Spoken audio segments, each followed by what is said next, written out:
What's up guys, Franz here, back with another vlog. As many of you guys requested in my previous video, you guys asked me to do a full walk around with Project GK5. So in this video, we're going to be going in depth of what makes Project GK5 the ultimate daily driven car and at the same time weekend track warrior. Before we start, I hope you guys can hit that subscribe button and like this video. Let's get started.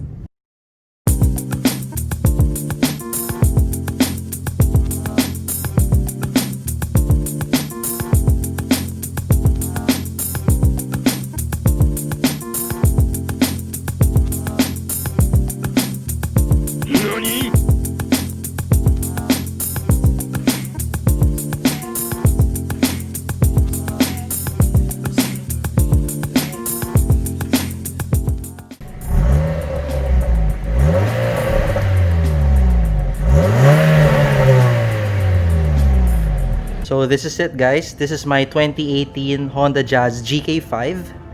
I specifically got it in the 5-speed manual base model variant. Well, I knew I was gonna take this car to the track and I didn't want to have any setbacks with the CVT overheating at the track or something like that. I wanted something more bulletproof, so I got the 5-speed manual even if it was a base model. So guys, welcome to the interior of my Project GK5. You might be asking, why are we starting with the interior? The first thing that I actually wanted to improve was the ergonomics of this car. We know that the Honda Jazz GK5 is not a sports car. It's not an 86, it's not a Porsche. Those cars have already perfectly spaced pedals, so it's easy to do heel-toe downshifts. The driver position is perfect. The shifter is easy to reach. Nice to shift. Etong Jazz na to, I'm not saying that it's bad nung stock siya, but what I'm saying is that these things can be improved. Sabi nga ni Ross Bentley sa kanyang Speed Secrets book, ergonomics is number one. Your car may have the power, your car may have the aerodynamics, it may have the best suspension in the world, but if your ergonomics is off, then you won't be able to maximize the car. Imagine if your pedals are super far apart that you can't do your heel-toe downshifts properly. If your steering wheel is so far from your body, then that's gonna affect your driving. So the first thing I want to show you guys is the first mod I ever did to this car. It's actually down here. Ay, hindi dyan. Dito guys. Acuity Throttle Pedal Spacer. It's that plate right there. Nani? It's behind the throttle pedal. So what it essentially does is that it moves the throttle pedal closer to the brake pedal so that you can do heel toes flawlessly. Apart from the throttle pedal spacer, as you notice, those are actually the Honda Access Sport pedals. What I like about them is that itong mga dots na black, those are actually rubber. So, your foot will not slip at all pag nakatapak ka dyan. Ito naman, itong nasa gas pedal, yung mga black dots na yun, wala yan. So, madulas as you can see, which I believe is actually the right way of producing pedals. Kasi, pag nag-performance driving ka and you're doing your heel toe, ayaw mo na nagsaslip yung paa mo sa brake, but at the same time, gusto mo, nag-glide through lang yung paa mo sa gas pedal. Nagsaslide lang siya. Kasi pag dumikit yung paa mo dyan, mahihirapan ka bumalik sa neutral position mo. So what do you guys think? Actually, debatable yun eh. Let me know kung agree kayo dun or hindi. You may have also noticed my carpets. Medyo madumi lang. Pero these are the Honda Factory Performance carpets. Hindi siya Type R na carpet ah. These are actually from the US. Yan guys, pati sa likod meron. These carpets actually give a nice touch sa interior para may red lang na accent. Oh, yeah. Matching actually with sa shifter. This is actually the WK Motorsports short shifter kit for the GK5. Hindi ito shift knob lang guys. From here all the way sa loob, nakapalit yan guys. So this is a short throw shifter and let me show you guys. Very short yung throws. Now if you don't think that is short, pwede mo pa actually gawin mas short. So if you take this off, you can just screw down the shift knob some more and the shift knob will go even lower, which makes the throw much less. So I have a full video of this, by the way, the full product review and install. I'll put the link in this video. Just click on it if you want to see it. Oh, another thing by the way with this shifter is that it puts the shifter at a much closer distance to the steering wheel. You want two hands on the wheel parate. So kung mag-shift ka na, ayan lang oh. That's one hand away. So that's super important when you're racing. hindi ka umaabot parati sa shifter mo ng malayo. So this is a very functional mod. So you might have noticed this head unit naman, Pioneer 8850 BT. Yung title ko is budget daily driven track car, pero ito admittedly hindi siya budget kasi alam ko medyo mahal siya. This actually came from my dad's WRX before. So thanks, shout out sa dad ko for sponsoring this Pioneer 8850 BT. Super nice head unit, ganda ng tunog, grabe. And this is paired with Morel Junal Maximo Ultras. So yan yung tweeters, tas andito yung speaker sa door. And apart from that, to further improve the sound, meron tayong sound deadening behind the door card. So yung sound deadening actually mabigat siya. So if you do this sa door, you will feel na bumigat siya significantly. It's still a daily driven car, so 60% of the time nasa traffic ka and you wanna enjoy your music. So the sound deadening is definitely worth it. So some of the few things that you won't see in this car right now is my Sparco Grid Q racing seat. So hindi pa dumadating yung seat rail ko, but I actually have a video of my unboxing ng Sparco QRT racing seat na yun. It's actually pretty funny. Long story short, I actually got the wrong racing seat. Yun na lang. Apart from that, nagpalit din ako to QT polyurethane shifter linkage bushings. Those are actually inside the engine bay. I can't show it to you guys kasi it's below the filter. Ito na lang yung picture. Yan. Ayan. Pa pala guys, I'm not actually sure kung tack form ba talaga dapat yung brand. Is if this is a copy of what's supposed to be track form. So this is my GoPro mount actually. Naka-mount siya dito sa top headrest. So ito, naka-pivot lang siya dun para hindi siya sagabal dito. So that's how I usually take videos of my hot laps. So guys, that's it for the interior. As you saw, puro ergonomics yung focus natin. It's really to make me as the driver feel comfortable in this interior habang inuupakan ko siya sa track, but at the same time, comfortable din ako kapag nasa traffic. So I hope you learned something from the interior of my car and how important ergonomics is. Hindi lang Nissan yung malamig yung aircon, pati yung Jazz ko malamig yung aircon, tingnan mo. Let's move on to the wheels and tires. One thing important to note by the way is that if you're gonna be buying the base model Honda Jazz GK5, those don't come with any decent wheels and tires. So naka-steelies lang siya, sobrang kitted na fuel economy tires. So obviously those had to go away and ito yung pinalit natin. So guys, these are my wheels and tires. Okay, disclaimer, yung mga puti-puti na marks na yan, I actually have a video of that. I tire bombed the car, but that was I think over a year ago already. So ayan, natanggal na yung paint. But anyway, ito yung wheels and tires ko. So these are actually the Rota. Well, we call this the Rota Racing here in the Philippines. Pero if you're gonna look at the international market, it's also called the Rota F500. These are actually the lightest 16-inch wheels produced by Rota. So yung specs niya is 16/7 plus 40. So naka 5mm spacer lang ako sa harap para lang lumabas ng konti para mas malapad yung track sa harap. But anyway, I really like them. They're really light, they're really functional, and maraming spokes. So meaning matibay siya.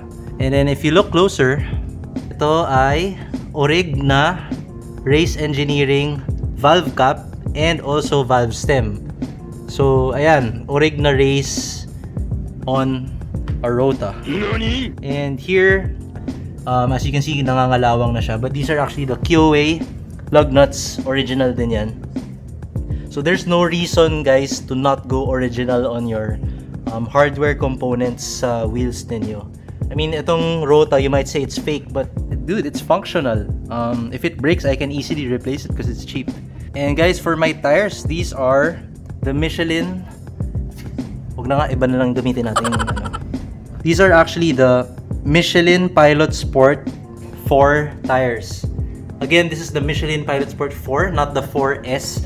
The 4S is so expensive, so you can't really call that a budget daily and track tire. Pero itong Michelin Pilot Sport 4 is actually, in my opinion, the best daily driven / track tire that you can buy in the market. The dry grip, you can compare this to something like the RE003 of Bridgestone. Yung wet grip naman, walang tumatalo sa wet grip nito. As in, I swear. Pag umulan, tas naka PS4 ka, you have the best tires for the rain if you're on PS4s. So guys, this is the 205 5516 PS4s on 16x7 Rotor Racing. So as you can see, chunky siya.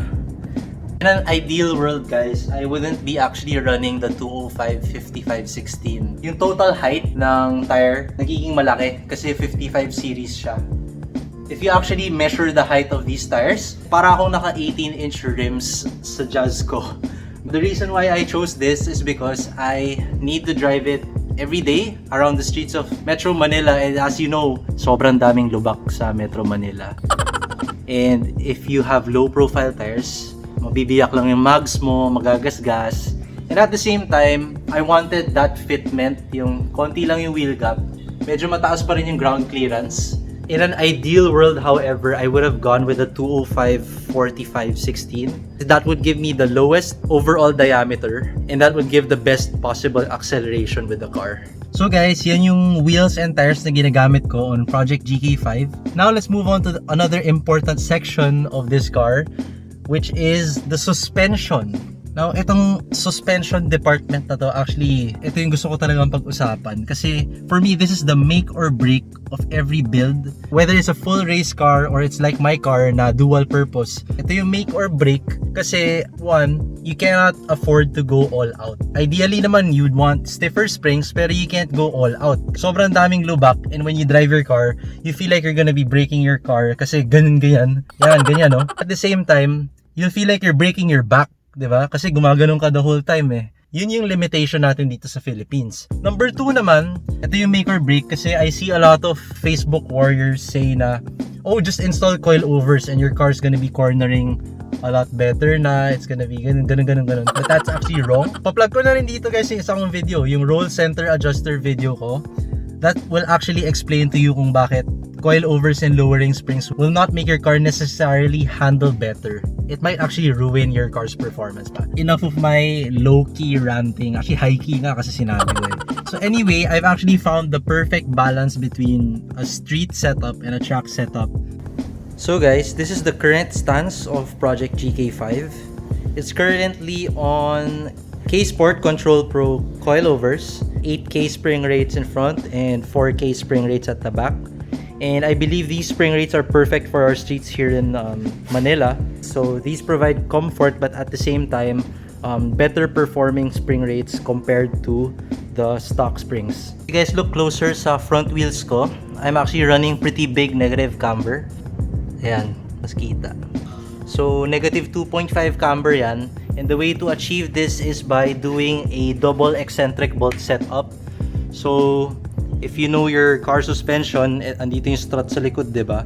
And then may dalawang bolt na ganyan. So usually isa lang yung pinapalitan into an eccentric bolt so that you can actually push in the top part of your tire. But for me, I'm running one on top and one at the bottom. And the one at the bottom will actually push the tire outward. Adding to that, I don't know if you guys can see. There. That's actually the Megan Racing roll center adjuster.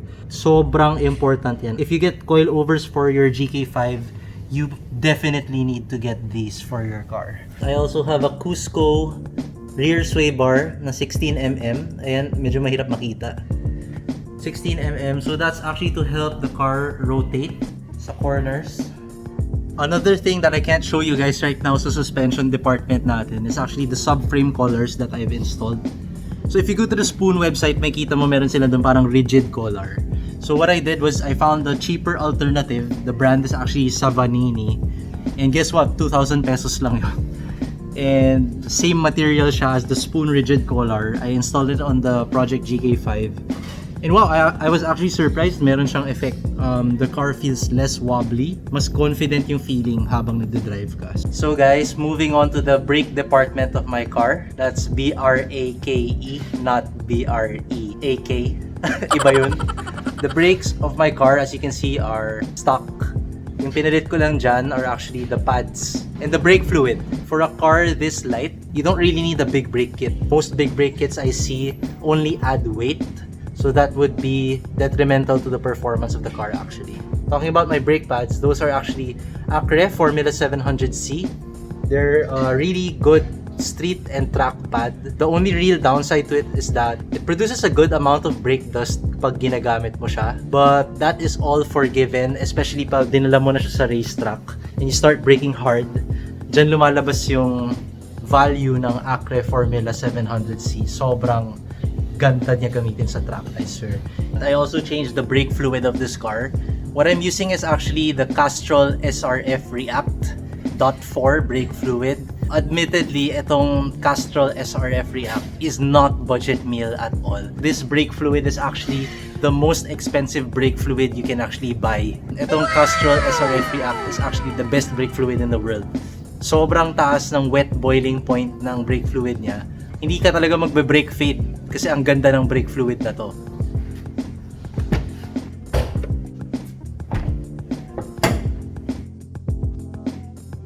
Alright guys, so we've made it to the engine department. Apologies, madumi ang aking engine bay. You guys are probably excited to see this, but this is actually the least exciting part about my car because my engine is completely stuck, as you can see. The only mod that I have here, completely stuck pero may mod din, no? The only mod that I have here that you can see is this. So this is actually the Sumole. Sumole? I don't know, it's made in China, so maybe it's called Sumole. So Sumole, as you can see, air cooler. So air duct siya. It draws the air from here and then it goes all the way to the intake. And inside this air filter box, meron akong K&N drop-in air filter. Headers, stock. Yung pinalit lang dyan would be the mid-pipe, which I can't show you guys kasi andito siya sa baba. The mid-pipe is actually at the side of the car. Andito siya sa side. And it goes all the way here. And then mag-L siya papunta dun. And then up.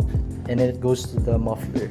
I am running an HKS original mid-pipe. Yung axle back ko is still stuck. This engine is tuned, by the way guys, by Profab. So it made 107 wheel horsepower and 98 wheel torque. So meron akong video niyan, yung ECU tuning ng car na to. You can just refer to the link here or here of the tuning process of this car and the power we made before and after. Guys, last but not the least is the exterior of this car. As you can see, mukha siyang stuck sa labas, but let me show you what I've done. So since this is actually the base model 2018 GK5, it doesn't actually come with side skirts. So here's a picture of what it looks like na walang side skirt. Yan. So this is actually a pre-facelift side skirt that I got really cheap. Hindi siya match dito sa facelifted na mukha. But I don't mind kasi for me, nagmamatch yung lines niya. It actually looks good. And at the same time, since base model to guys, it doesn't actually come with a wing. So this wing is an OEM GK5 RS wing. So the brake lights are here na. This is to represent the 3-inch club boys. Joke lang. Ito pala yung GK5 RS hybrid taillights. Ayan o guys, pag nakailaw siya, yan ang itsura niya. Pag sa gabi, mas maganda pa yan. Not many people notice this, but I actually have a Spoon Sports wide blue lens side mirror. Ayan, Spoon Sports, Oregon guys. JDM number 1 kasi, JDM is number 1. Aside from that, wala na eh. Parang wala na akong ginalaw sa exterior. What's important is just the car looks clean, the car looks good. Naka ano to, Superguard polysilicone exterior coating. So it's like a ceramic coating guys. Protects the car, so it's super easy to keep the car shiny now. Shout out pala sa Uberwork Auto Salon for doing such a good job of applying that polysilicone coating. So guys, those are actually all the mods. If you actually count them one by one, hindi naman siya ganun karami. Yung mga expensive na mods na nakakabit dito, those are actually gifts from my dad. So shout out sa dad ko, pinakamalaking financial sponsor ko. Pero yung mga budget na mods, yun talaga, pinili ko talaga yun. And I find those sufficient for the car. Sobrang sulit talaga ng mga mods na yun. So I hope you guys learned a thing or two from the mods that I did. And from my build, and I hope it inspires you to do the same. Please don't forget to like this video and subscribe to my channel. Let me know sa comment section below kung may questions kayo. Thanks so much for watching. Thank you guys for supporting this channel. I haven't been able to vlog a lot lately because of the pandemic, and it's been really hard to get out of the house and do the stuff that I want. So wala masyadong content, no? But yeah, I hope you guys are all safe at home. Let's do all that we can para matapos na natin tong pandemic na to. I'll see you guys later. Ingat!